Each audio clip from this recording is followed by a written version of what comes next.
우리가 지난 주일은 선교 주일로 우리 김성일 목사님을 초청을 해서 주일 예배를 통해서 하나님의 말씀을 우리가 들었습니다. 오늘은 우리가 데살로니가전서 5장 12절에서 15절의 말씀을 가지고 화목하라, 게으르지 말라 말씀을 제목으로 가지고서 하나님한테 은혜를 받기를 원합니다.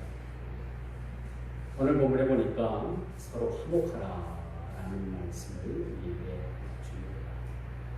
오래 참으라, 게으르지 말라, 이렇게 참 각철마다 우리에게 주는 부탁의 말씀이 있음을 우리가 보게 되죠. 화목하라 13절입니다. 화목하라. 사람들이 얼마나 반목하고 또 원수 맺는 일들이 이렇게 많으면 화목하라라고 이렇게 말씀을 하고 있을까요? 참 화목이라는 것은 모든 평화를 이루는 근간이 됩니다. 어떤 사람들은 개인의 화목을 누리는 사람이 있지만 또 가정의 화목이 있고 또 집단적인 직장의 화목이 있고 또 국가가 안녕 질서가 참 잘 그렇게 유지되어서 화평과 화목을 이루는 국가들도 있습니다. 미국이라는 나라 여러분들 어떻게 생각을 합니까? 어떤 이미지로 다가옵니까? 어떤 사람은 미국을 아름다울 미자를 써서 미국이라고 그렇게 이야기하는 사람이 있고, 미국이라는 나라는 쌀이 많이 나서 쌀미자를 써서 미국이라고 이렇게 부르는 사람들도 있습니다. 여러분들이 어떻게 불렀든 간에 또 여러분들의 이름들이 어떻게 불려졌든 간에 여러분의 지금 심령 상태가 어때졌든 간에 하나님께서는 화목을 이루라 라고 이렇게 말씀합니다. 화목이 이만큼 중요합니다. 여러분 마지막 때 징조가 많은 사람들이 조급합니다. 화목하지 않아. 또 많은 사람들에게 앙케이트 조사를 해보니까, 갤럽 조사를 해보니까 행복하다라고 생각하는, 자기 자신이 행복하다라고 생각하는 사람들이 그렇게 별로 많지 않다는 겁니다. 또 직장 내에서 그 직장을 만족하냐, 지금 다니고 있는 직장이 만족하냐라고 물어봤더니 많은 사람들이 만족하지 못하다라고 라는 그런 대답을 했다고 합니다. 여기서 행복하지 못하고 만족하지 못하는 원인이 뭘까? 그것은 그들이 처해 있는 처지에서 화목을 이루지 못하고 있기 때문이라고 말씀드리고 있습니다. 그래서 오늘 본문 성경은 13절 마지막 종반절에 뭐라고 말씀을 하냐면 너희끼리 서로 화목하라 라고 이렇게 말씀드렸습니다. 살아가는 데 있어서 화목이라는 것이 굉장히 중요하다고 말씀드렸을 거예요. 보면은 화내는 사람은 계속 화를 내고 모든 일들을 화가 나지만은 참고 웃음으로 또 그렇게 분위기를 조성하는 사람은 또 그렇게 그런 쪽으로 이렇게 사람들이 끌고 가더라고요. 제가 아는 분 어떤 분은요, 누가 하루 종일 뭐라고 해도 하루는 아니더라도 한나절 아침부터 밥 먹을 때까지 이렇게 뭐라고 해도 그 사람에 대해서 나무래도 그 나무라고 맞는 사람이 한마디 대답을 하고 대꾸를 하지 않더라고요. 얼굴색도 변하지 않아요. 아무 말도 하지 않아요. 그러니까 시비를 걸는 사람이 시비를 멈출 수밖에 없는 거예요. 자, 그런 사람 제가 봤어요. 예수를 믿지는 않습니다. 참 그걸 보면서 저 사람이 참 화목을 위해서 많이 참는 사람이구나 라는 생각을 가져봅니다. 디모데후서 3장 1절에 보니까 너는 이것을 알라. 말세에 고통하는 때가 이르느니 사람들이 자기를 사랑한대, 또 돈을 사랑한대, 또 자기를 자랑한대, 또 교만해서 사람들을 비방하고 부모를 거역한다. 또 감사치 아니한다. 이 구절만 놓고 보더라도 사람들은 얼마나 화목하는 일에서 떠나 있는가라는 것을 우리가 단적으로 볼 수가 있는 거죠. 거룩하지 않다고 했어요. 무정하다고 했어요. 원통함이 있으면 원통함을 풀지 않는다고 했습니다. 모함한다고 합니다. 절제하지 못한다고 합니다. 쌓아나오며 선한 것을 좋아하지 않는다라고 그렇게 성경은 이렇게 되어 있습니다. 이런 일련된 이 말씀들은 다 화목을 이루는데 걸림돌이 될 만한 그런 요소들이라는 것을 우리가 보게 되는 거죠. 주님과 더불어서 화평을 이룬다는 것은 복입니다. 주님께서 십자가에 달리셨을 때에 우리 모든 인간의 죄악, 모든 인간의 문제를 다 해결해 주셨어요. 얼마 전에 우리 교육장 모임이 있다가 돌아오는 길에 차 안에서 논쟁이 벌어졌어요. 가게 흐르는 저주를 어느 목사님이 이것을 이야기하면서 이것이 오늘날 이런 일들도 우리에게 있느냐 없느냐를 따지고 논쟁이 벌어졌죠. 어느 한 A라는 목사님은 모든 것이 다 십자가에서 다 청산됐기 때문에 모든 문제가 해결되었다라고 그렇게 이야기하는 목사님이 있었고, 저와 같은 생각을 가지고 있었고, 어느 목사님과 또 어느 사모님은 절대 그게 아니다. 그래도 살아가면서 문제가 있는 것이다. 저주가 있는 것이다. 그렇게 팽팽한 그런 대립의 논쟁이 있었습니다. 물론 양쪽이 이렇다 저렇다 할 결론을 내서 합의는 도출하지 못했지만 우리가 예수를 믿고 또 예수님께서는 이미 2000년 전에 십자가에서 우리 모든 기초적인 죄악부터 그 어마어마한 죄까지라도 다 용서하십니다. 주님의 용서가 아니면 우리가 이 자리에 설 수가 없는 존재들입니다. 주님의 은혜가 아니면 우리가 이 자리에 설 수 없는 사람들입니다. 그렇다면 다만 가게에 흐르는 저주를 아직도 그것을 알고 그것을 받아들이고 거기에 찌들어 있는 상황은 뭐냐? 그 예수 그리스도의 십자가의 그 대속의 은총을 아직도 확실하게 받아들이지 못하고 있기 때문이라고 말씀드릴 수 있어요. 그것이 내게로 다가오지 않는 거예요. 아직도 그것에 대해서는 마음을 열지 못하고 아직도 그것에 대해서는 예수님께서 그 모든 것을 해결해 주셨다라는 믿음을 갖지 못하기 때문이라고 말씀드릴 수가 있는 것입니다. 그러므로 여러분, 우리가 주를 믿는다는 것은 화목을 이루는 삶을 살아가게 되는 거죠. 너희는 서로 길을 갈 때 원수진 일이 있으면은 법정에 가기 전에 얼른 그 사람에게 사과하라라고 이렇게 말합니다. 왜 그러냐면요, 이게 세상적인 이슈로 하더라도 이것이 뭔 문제가 법정까지 끌고 가게 되면 반드시 문제가 있습니다. 벌금형을 맞든지 집행유예가 되든지 형을 살든지 아니면은 물적 심적으로다가 많은 민사적인 그러한 보상을 해야 되든지 문제가 생기는 거예요. 문제가 생겼을 때 길에서 바로 서로 사과를 하고 적절한 타협을 가지라는 얘기예요. 이 법까지 끌고 가면 여러분 서로 좋은 것이 없어요. 제가 여러분들에게 말씀을 드렸는지 모르지만 저희 예전에 살던 그 시골에 그 뒷집에 장씨라는 분이 살고 계시죠. 이제 이분이 돌아가셨기 때문에 이분까지 거론할 필요는 없겠지만 이분이 삼촌, 그러니까 자기 조카, 친조카에게 돌아갈 그러한 땅의 몫을 자기가 특별법을 통해 가지고 자기 앞으로 싹 돌려놓은 거예요. 시골에 가면 가끔 그 특별법을 통해 가지고 그냥 그 당사자 의사 상관없이 땅을 특별법에 의해서 돌려놓는 경우가 있어요. 그렇게 삼촌이라는 사람이 운명해가지고 그 땅을, 조카 땅을 뺏었어요. 조카가 나중에 그걸 알고 삼촌 돌려주시오. 그랬더니 못 돌려준다. 이거 우리 아버지 군기시고 내 군기신데 왜 삼촌이 이것에 대해서 관여를 합니까? 라고 해서 민사 사건이 벌어졌어요. 1차 때는 조카가 얘기하고 2차 때는 삼촌이 얘기하고 또 3차 때는 조카가 얘기하고 왔다 갔다 판결을 판사가 안 내려줘요. 왜? 그게 심하거든. 어떻게 조카하고 삼촌이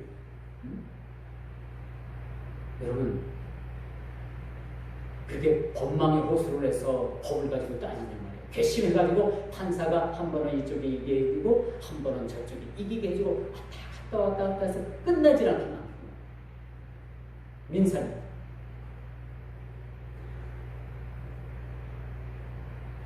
그래서 이 조카가 이 조카 부인이 그때 당시 인천 여성을 만났어요. 시골에 와보니까 인천 여성을 나왔다고 하는데 뭐 시골에 뭐 그렇게 뭐 고등학교 나온 사람들이 많지 않잖아요. 뭐 인천 여성이면 또 그래도 굉장히 알려주는 학교입니다. 여성 중에서 서울 여상, 인천 여상, 청주는 무슨 여상인지 모르겠어요. 대성 여상인지 청주 여상인지 모르겠지만 그런 것까지 치고 이 양반이 그때 당시 국회의원을 알고 있었어요. 자기 지역구 국회의원을 알고 있었는데 그 국회의원에게 그 자기 사정, 자기 남편의 사정을 알려주고 이것은 도와주십시오 하니까 한 방에 재판이 끝난 거예요. 조카가 이겼지요. 근데 제가 이기고 진 것을 얘기하는 것이 아니라 이렇게 이기면 뭐하고 지면 뭐합니까? 이긴 사람도 돈 많이 들어가서 돈 많이 까먹고 삼촌도 자기 땅에 하는 것을 빼앗으려다가 돈 많이 까먹고 패가망신하더래요. 패가망신. 여러분 재판 걸리면 패가망신합니다. 그게 가능하면 여러분 재판 걸지 마세요. 재판하지 마세요. 그냥 좋게 해서 서로 타협하는 게 얼마나 좋은지 몰라요. 서로 치고받아가지고 경찰서 가면요. 최소한 벌금 맞고 딱지 맞고 최소한 딱지 맞고 나와요. 그 짓을 왜 합니까? 얼른 경찰서 가기 전에 얼른 합의해서 원만하게 끝나는 게 좋겠죠. 그렇죠? 이런 지혜가 필요합니다. 이게 바로 화목인 거예요. 다른 게 화목이 아닙니다. 일을 벌리는 것이 화목이 아니라 일을 줄여서 서로 원만하게 해결하는 것이 화목이라는 사실을 우리가 보려는 것이죠. 그래서 오늘날 이 데살로니가 교회를 향해서 화목하라, 또 게으른 자들을 권계하라, 오래 참으라 라고 오늘 이 본문 말씀을 그렇게 말씀합니다. 시간 관계상 화목하라, 게으른 자들을 권계하라 라고 하는 말씀까지만 말씀을 전하도록 할게요. 여러분, 이 시대는 분노가 극에 달한 시대입니다. 뭔가 누가 나에게 조금이라도 손해를 끼치면은 분노를 가합니다. 바로 법정으로 끌고 가잖아요. 그렇죠? 바로 법정으로 끌고 가요. 이런 시대에 살아가고 있습니다. 이게 세상 이치입니다. 지금 현 시대예요. 여러분 놀라지 마십시오. 세상뿐만 아니라 교회도 마찬가지예요. 오늘날 교회 분쟁이 일어나면요, 교회 법으로 해결하려고 하는 것이 아니라 사회법을 끌고 가요. 사회 판사 앞에 가가지고 이 교회에 대한 일을 갖다가 판단을 받게 되는 거예요. 예전에는 과거는 적어도 그러진 않았어요. 한 가지 예를 들어볼까요? 한 교회에서 어느 성도가 잘못했어. 담임 목사님이 불러다가 당신 이런 일 때문에 도저히 이렇게 교육이 안 되니까 당신 6개월간 근신하십시오. 그래가지고 근신을 줬어.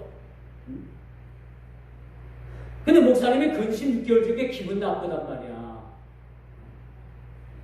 목사님한테, 목사님, 제가 뭐 2개월이면 다닐 데가 없습니까? 근데 6개월 뭐로 근신을 맞습니까? 그 다음날 다 다른 교회에 가버렸어요. 근데 적어도 수년 전에는, 수십 년 전에는 이렇게 다른 교회에서 이제 성도를 받으면은 당신 어느 교회에서 왔습니까? 당신 교회 다니던 교회 교적부를 떠오세요. 그리고 그 교회 담임 목사님과 통화를 해서 이 사람이 이렇게 해서 여차해서 우리 교회에 왔는데 이 사람이 어떤 사람입니까? 하고 물어봤어요.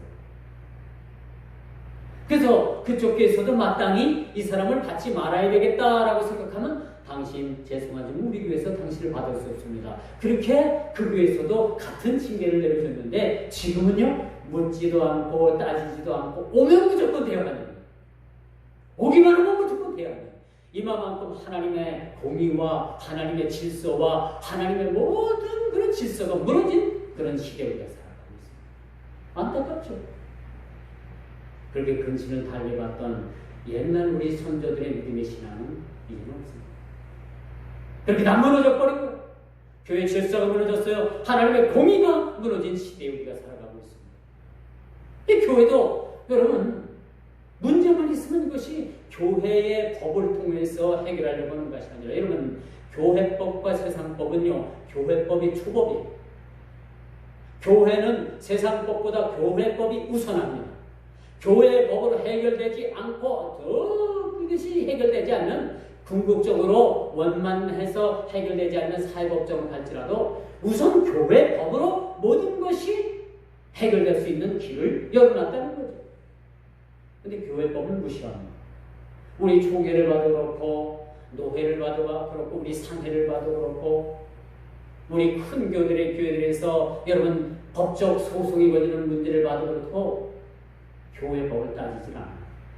교회가 법을 통해서 판결을 내려도 인정하지 않고 사회법으로 가는 것이 세상 오늘 교회의 모습들이라는 것을 보게 됩니다. 오늘날 교회마저도 여러분 화목하는 일에 너무너무도 빈약하고 인색한 모습들을 교회 스스로가 그렇게 보여주는 모습을 우리가 보게 됩니다. 이런 교회들을 통해서 데살로니가 교회를 통해서 사도 바울은 화목하라라고 그렇게 말해줍니다. 화목하라. 사실 분쟁보다도 화목이 좋지 않습니다. 전쟁보다도 화평이 얼마나 좋겠어요. 그렇죠? 무조건 여러분 전쟁이라면 수많은 사람이 죽습니다. 죽어요. 무서운 거예요. 이 화목이 깨지면은 전쟁이 우리 개인도 그렇고 사회도 그렇고 국가도 그렇고 그럼 미국과 중국이 왜 지금 서로 이런 거예요? 중국도 만만치 않고 미국도 만만치 않고 서로 싸우면은 누가 결국은 손해를 보는 거예요? 수출해서 먹고 사는 우리나라와 같은 그런 나라들이 가장 타격을 받는 우리나라가 지금 중국에 가장 많은 그런 교역을 하고 있어요. 미국과 중국이 싸우게 되면 여러분 당장 우리나라 수출이 타격이 옵니다. 그러다 보면 여러분 실업률이 막 늘어나게 돼요. 우리가 국제적인 정세를 우리가 보면서 미국과 중국이 원만하게 해결될 건 해결되고 우리나라 같은 그런 약소국가 같은 나라도 이 경제적으로 어려움 없게 해달라고 우리가 기도해야 되는 것도 영원한 우리의 몫입니다. 이 태극기만 흔들어서 되는 게 아니에요. 태극기만 흔든다고 다 되는 게 아니에요. 이처럼 우리가 이런 문제를 알고 이런 문제 하나하나를 높여서 화목을 위해서 화평을 위해서 우리가 기도하는 것이 사실 애국자입니다. 요즘 애국자들은 독립운동을 해서 애국자가 아니라 이런 거를 통해서 우리가 이런 일들을 통해서 우리가 기도하는 것이 사실은 애국자입니다. 태극기만 흔들어야 된다고 우리가 애국자가 아닌 겁니다. 이 사람들이 많은 착각을 하고 있는 것 같습니다. 여러분 현대인들은 너무나도 쉽게 분노합니다. 너무 쉽게 대립을 합니다. 너무나도 쉽게 자기 감정을 표출합니다. 너무 쉽게 화를 냅니다. 한밤중에 외제차 폭주족들이 도로를 점거하고 그냥 무한 질주를 하잖아요. 분노의 질주를 하잖아요. 각종 오토바이들을 타고 나와가지고 도로를 점거하고 경찰들이 따라붙어도 경찰들을 조롱하고 그들은 도로를 점거하고 온갖 그 오토바이들이 막 쏟아져 나와가지고 길거리를 질주하고 광란의 질주를 하는 모습들을 우리가 보게 됩니다. 왜 이런 일들이 여러분 일어난다고 생각합니까? 그들의 마음속에는 화목이 없어요. 화평이 없는 겁니다. 평화를 사랑하지 않습니다. 질서를 파괴합니다.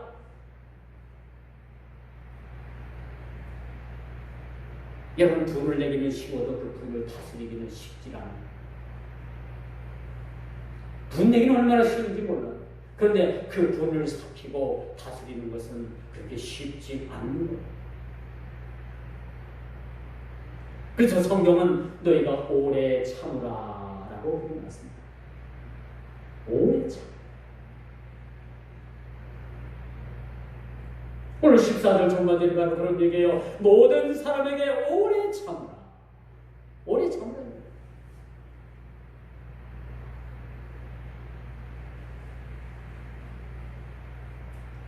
이웃과 더불어서 화목하지 못하고 분쟁은 거의 모두 법정으로 끌고 가는 이 현대인들에게 오늘 이 본문은 우리에게 경종을 울려주는 거죠. 뭐라고 경종을 울려줍니까? 법 너무 좋아하지 마. 법 너무 좋아하지 마. 법 좋아하는 사람들이 꼭 그 법에 자기가 걸린다. 덫을 놓은 사람이 꼭 그 덫에 자기가 걸리더라. 법 좋아하는 사람이 나중에 법으로 걸려버린다. 얼마 전에 그 충신대 총장을 하던 김용훈 목사, 그 양반이 충신대 총장을 했는데 이 양반이 법을 너무나 많이 잘 알아요. 정치도 너무 정치도 부담해. 교회 정치. 근데 자기가 총회장 한번 나오고 싶어 해가지고 당시에 총회장에게 뇌물을 건넸어요. 수천만 원 뇌물을 건넸는데 그게 문제가 돼가지고 법정 구속이 됐어요. 구속이 돼가지고 결국은 총장 자리도 잃어버렸어요. 그리고 형을 살았습니다. 뇌물 죄로 있는 거죠. 그렇게 법을 잘하는 사람도, 그렇게 교회 정치를 잘하는 사람도 결국은 자기 깨에 자기가 넘어가더니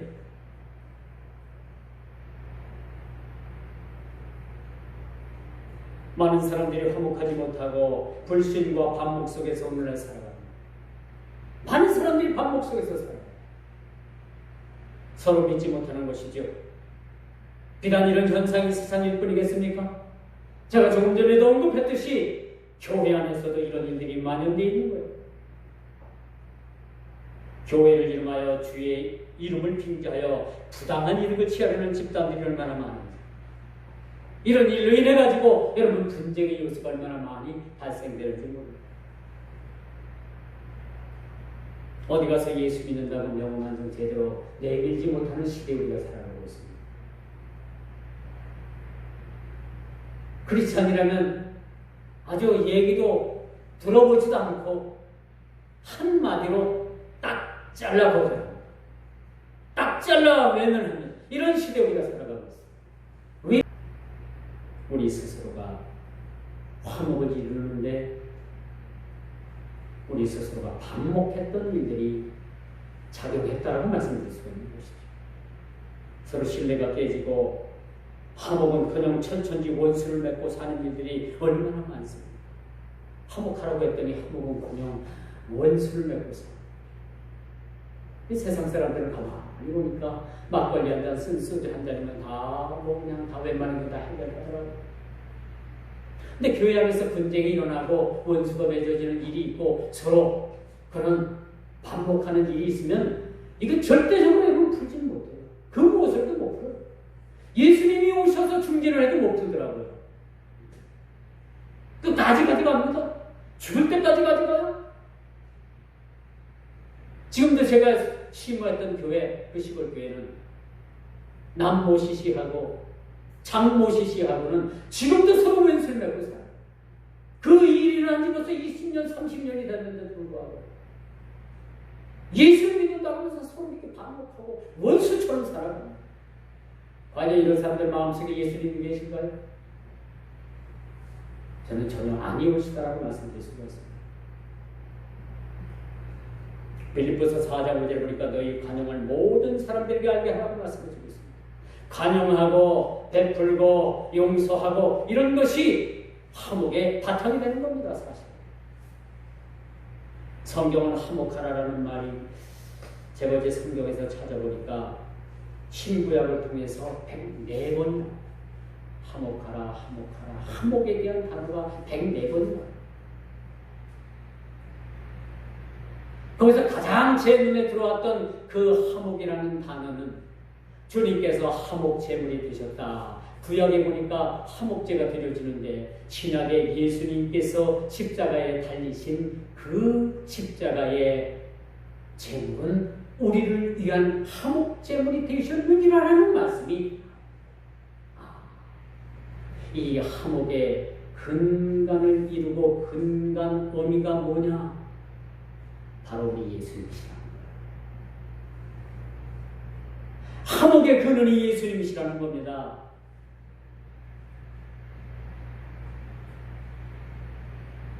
예수님께서는 하나님과 천지 원수되고 그 죄의 문제를 해결할 수 없는 그 문제를 해결해 주시기 위해서 화목제물로 십자가에 못 박아 죽으셨다는 겁니다. 그 104가지 그 화목에 대한 단어 중에서 가장 내 눈을 사로잡은 것이, 내 마음을 사로잡은 것이 주님께서 십자가에 화목제로 죽으셨다는 대목이었습니다. 이처럼 화목의 반대인 분노는요, 이 분노하는 사람은 심리학적으로 볼 때, 분노를 잘하는 사람은 심리학적으로 볼 때, 그 사람은 마음의 상처를 많이 가지고 있는 사람입니다. 잘 보세요, 여러분. 여러분 주위에 쉽게 팍 하고 분노하는 사람들 마음의 상처가 많이 있습니다. 그 마음의 상처를 치료해요. 그 분노를 제하려면 먼저 마음의 상처를 치료해야 돼요. 주님으로부터 상처를 치료해야 돼요. 뭐 무슨 영성치유센터니 뭐 그런 데 찾아가지 말고, 그런 데 이상한 그 차에다가 무슨 순복음교회 영성치유센터 써붙이고 다니는데 다 그런데 별별 일 없는 거예요. 치유는 주님이 하세요. 주님을 온전히 인격적으로 만나면 우리의 치유가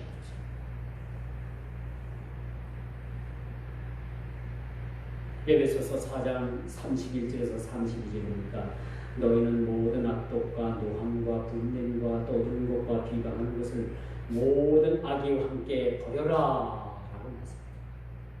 버려야지 우리가 삽니다. 분노를 버려야지만 화목할 수가 있어요. 분노함을 하는 마음을 제어할 줄 알 때 우리가 화목해지게 됩니다. 두 번째, 게으름을 멀리해야 합니다.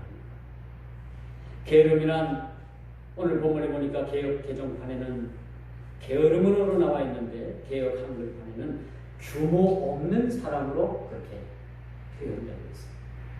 게으르다, 규모 없다 라는 말 같은 말. 하나님은요, 주시는 사 및 소명 수행에 게으르거나 불순종하는 사람을 일컬어서 게으르다. 우리가 어떤 일을 하는데 그것을 느리적 이 일을 하는 것을 게으르다라는 것은 세상적인 관점에서 언어의 표현이고, 오늘 이 게으름을 멀리하라는 이 게으름은 우리가 하나님께로부터 받은 은사, 소명, 이런 일들을 수행하는 일들의 게으름을 부리는 것을 게으른가라고 이렇게 말해주고 있습니다. 잠언서 기자는요, 한없이 잠자는 것으로 그렇게 묘사해주고 있습니다. 이런 것들을 게으릅니다. 시도 때도 없이 잠을 자면 이건 게으른 거죠. 영적으로나 육적으로나 여러분들이 시도 때도 없이 잠을 자면 게으름에 빠진 것이다 라고 표현해 줄 수밖에 없는 거죠. 이 게으른 자는 음식을 입에 넣으려고 하지 않습니다. 너무너무 게을러가지고 그 수저를 져가지고 음식을 떠먹는 것조차도 게을러서 이것을 귀찮아해요. 일을 하라고 내보냈더니 바깥에 사자가 있어서 일을 하러 못하러 나간다고 그렇게 핑계를 대는 사람이 게으른 사람이라고 말해주고 있습니다. 하나님께서 여러분들을 보내주실 때, 예, 제가 가겠습니다. 그렇게 말해도 불구하고 요나처럼 너는 요바에 가서 니네에 가서 하나님의 복음 전하라고 했더니 다시스로 내려가가지고 그 요바의 정 반대편인 곳으로 가게 되잖아요. 다시스로 가게 되잖아요. 요바로 내려가서 요바 항구로 내려가서 이게 하나님 앞에 게으른 겁니다. 불순종을 뛰어넘어서 개인적으로 볼 때는 이것이 얼마나 하나님 앞에 게으른 것인가라는 것을 우리에게 보여주고 있습니다. 게으른 자는 꿈꾸기를 좋아한다고 잠언서 13장 4절에 말합니다. 무슨 꿈이에요? 더러운 꿈이겠죠. 게으른 자의 꿈은 더러운 꿈입니다. 얼마 전에 그 더러운 잠에 대해서 패러디, 그 그림 패러디를 해가지고 또 세상에 참 화제가 된 일들도 있었습니다만, 왜 그 시간에 잠을 자냐 말이에요. 잠을 잤는지 성형수술을 했는지 뭔지 모르겠지만 그것 때문에 한참 말이 많았지 않았습니까? 결국 게으른 자는 재앙을 자초합니다. 망하게 된다는 얘기죠. 성경은 게으르고 악한 종에 대한 이야기를 좀 더 예를 들면서 이것마저도 빼앗기리라 라고 그렇게 말씀합니다. 게으른 자는 이것마저도 빼앗기리라. 문화비교, 달란트 비교를 하면서 우리 주님께서는 결론의 말씀을 뭐라고 말씀을 드리느냐? 결론은 너 있는 것마저도 빼앗아 있는 자에게 더해주리라고 말씀을 드리고 있어요. 있는 것마저도 빼앗겠다고 그 말씀을 합니다. 많은 사람들이 이버릇처럼 피곤하다, 바쁘다, 시간 없다라는 말을 입에 달고 살아요. 근데 뭘 부탁하면 바빠, 피곤해, 시간 없어. 그런 말을 아주 실상생활에 아주 쉽게도 그렇게 말해요. 그러면서 자기 할 일은 다, 자기 일은 다 구하고 살아요. 이게 자기중심적인 삶이라고 볼 수가 있겠죠. 이것 또한 게으른 종류의 하나라고 말씀드릴 수가 있겠죠. 어제 집사람과 병문안을 다녀왔습니다. 어느 목요일 사모님이 폐암 4기 말기죠. 몇 달 전에 이제 발견이 돼가지고 지금 병원에 치료를 받고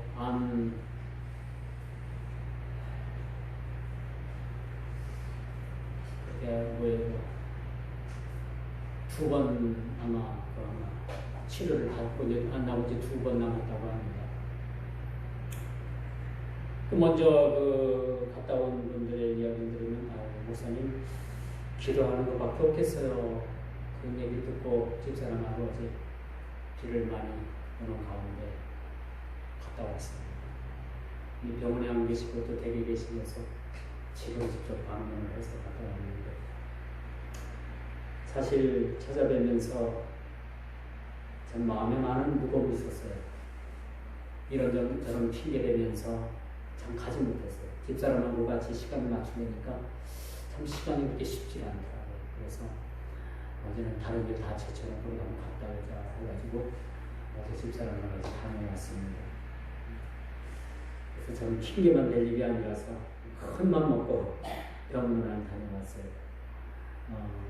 그래서 왜 그런 생각을 했냐면, 진작에 다녀왔어야 되는데 이러다가 병문안 한번 가지 못하고 장례식장으로 가야 되지 않겠는가 생각이 문득 들어서 집사람이 많이 피곤해하고 또 그렇게 힘들어했는데 제가 아주 강권해서 같이 가자 해서 어제 같이 다녀오게 됐습니다. 항암 2번을 맞고 이제 2번 남았다고 했는데, 참 저희가 아침에 가기 전까지 아침에 이제 목사님하고 통화를 했는데, 그 사모님이 허리가 아파가지고 이게 척추까지 다 전이가 돼가지고 일어나지 못했대요. 아침에 오전에까지. 그리고 제가 이제 온다는 이야기를 듣고 참 걱정을 많이 했는데, 저희가 방문한 무렵에 오후 1시쯤 넘어서 그 허리 통증이 싹 사라진 거예요.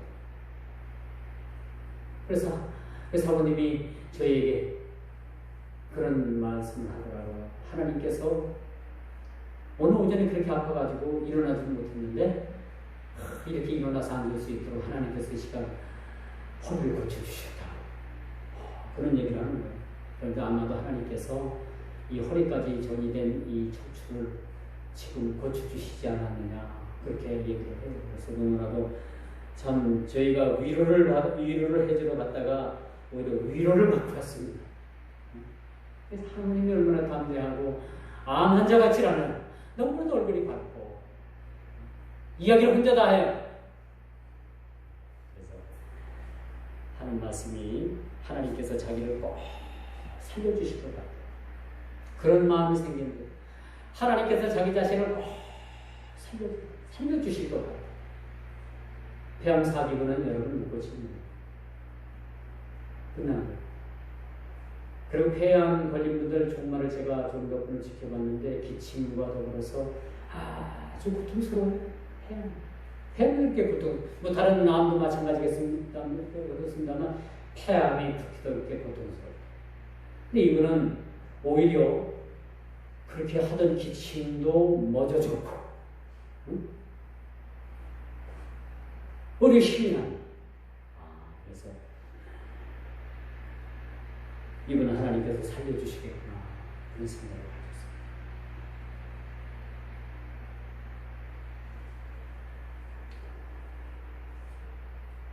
그 마음속에 어떤 걱정되는 것이 없더라고요.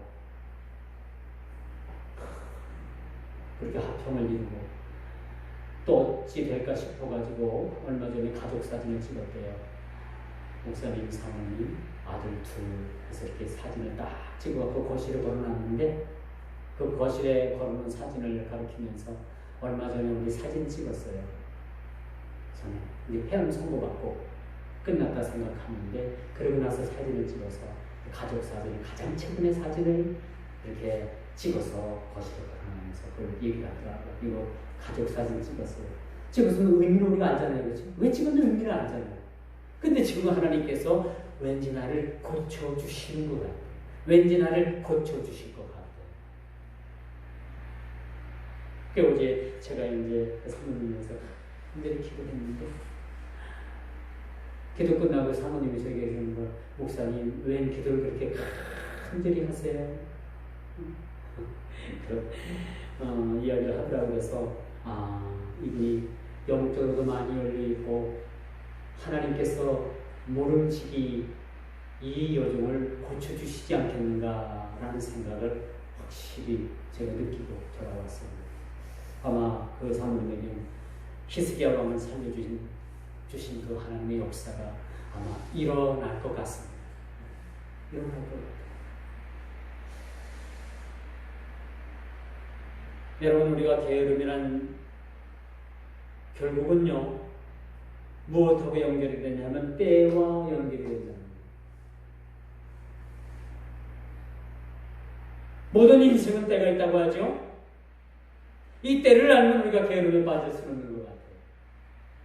때를 알면 전도서 기자는 전도서 3장 1절에 필두로 범사가 기한이 있고 천하만사가 다 때가 있다라고 그렇게 때에 대해서 그렇게 말씀해 줍니다.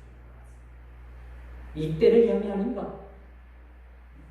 여러분과 저가 이 시간 하나님 앞에 예배드리고 있는 이 때가 이 때를 이야기 아닌가라는 생각을 우리가 가지고 있습니다. 돈을 주고도 살 수 없는 것이 인생의 때입니다. 로마서 10장 11절에 보니까 부지런하여 게으르지 말고 열심을 품고 주를 섬기라 라고 말씀합니다.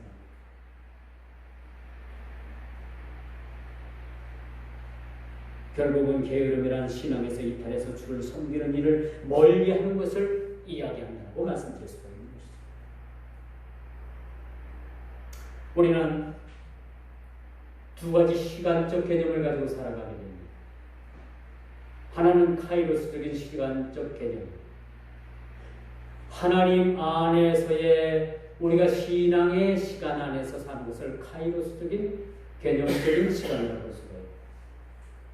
크로노스적인 시간적 개념을 가지고 사는데 이 시간적 개념은 믿는 자나 믿지 않는 불신자나 똑같이 주어진 시간적 개념을 가지고 우리가 세상을 살아갑니다.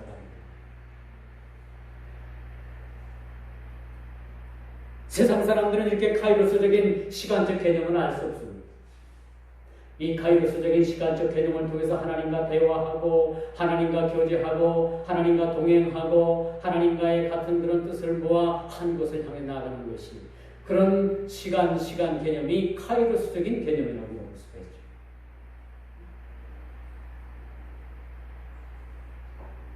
그러면 우리가 크로노스적인 시간 안에서 인생의 성공도 중요하지만은 하나님 영역 안에서 그분의 통치를 받는 삶이 우리가 얼마나 아름답고 귀한 삶인가 그런 시간인가라는 것을 우리는 깨달아 알아야 되는 거죠.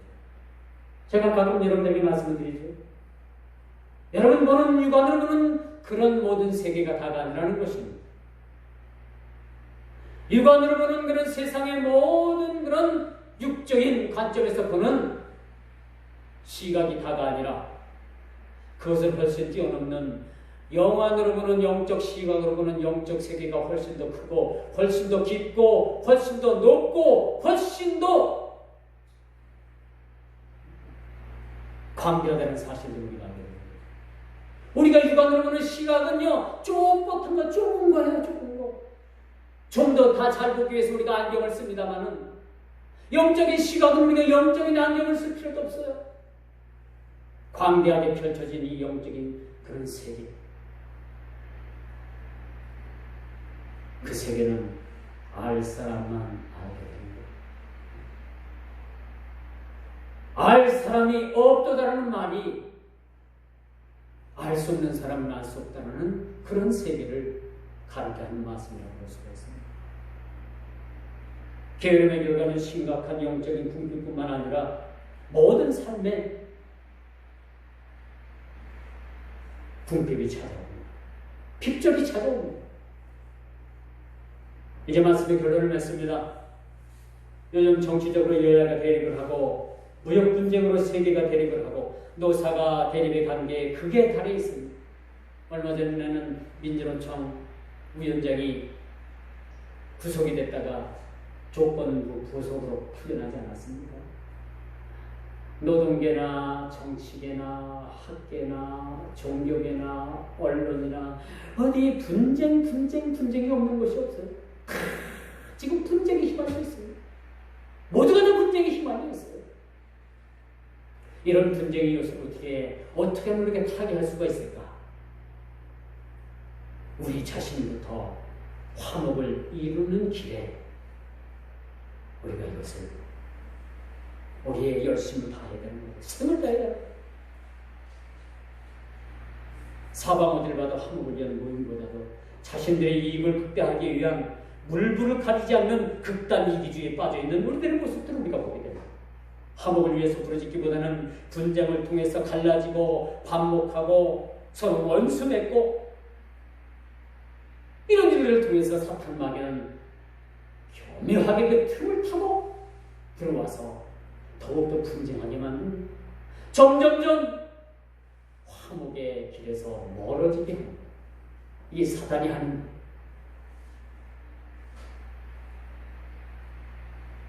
이렇게 원수 맺는 일들이 다반사인 이 세상에 주님은 그렇게 말씀을 하십니다. 마가복음 9장 50절에 보니까 너희는 소금을 두고 서로 화목하라 라고 말씀합니다. 소금을 두고 화목하라. 고린도서 5장 20절에 보니까 너희는 하나님과 화목하라 라고 이렇게 말씀해 주고 있습니다. 또 데살로니가전서 오늘 5장 13절 너희끼리 화목하라 라고 오늘 본문 말씀을 그렇게 말씀해 주고 있습니다. 화목이 여러분 분쟁보다 훨씬 더 중요한 요소예요. 화목이라는 것이 잘 먹고 잘 살고 누리고 취하고 이거보다도 화목이 훨씬 더 우리 인생을 풍족하게 하고 풍요롭게 만들고 아름답게 만든다는 사실. 여러분 기억하시길 바랍니다. 화목은 예수 그리스도를 아는 데부터 받아들이는 데부터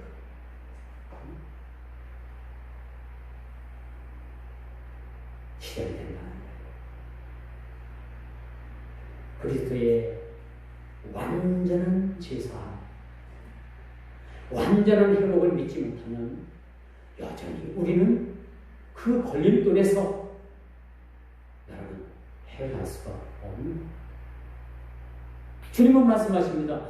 너희는 더 이상 죄의 종이 아니라 하나님의 종들이라. 믿습니까? 여러분들은 더 이상 죄의 종들이 아니에요. 죄의 새 사슬의 얽매이에 있는 그런 죄의 종들이 아니라 하나님의 종들이에요.